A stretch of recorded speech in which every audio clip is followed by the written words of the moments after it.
Let me walk you guys through a case where the refugee claim was found to be fraudulent. In this case, the Refugee Protection Division not only refused this case, but they also went a step further. They stated that this case was manifestly unfounded. And if you guys remember, if you want to appeal, manifestly unfounded cases will be ineligible to be appealed at the Refugee Appeal Division. And also, the federal court reviewed the case and they agreed with the Refugee Protection Division. The main issue here was her credibility. She stated that her son was dangerous and she was scared of him and scared to return home. But the evidence showed otherwise. And honestly, it's cases like this where you think to yourself, what the heck were they thinking to even make a refugee claim in Canada?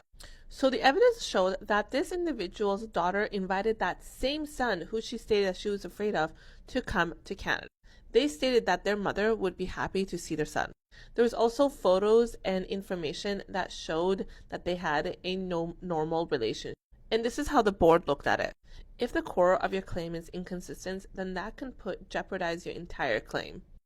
They also noticed that once the government challenged this case, for example, a minister's intervention, their story changed and they started blaming someone else entirely for her fear and her risk. So their story was not consistent at all. And remember, in a refugee claim, your story and your actions and your evidence have to be consistent. If they're not, then it can possibly reach a refusal.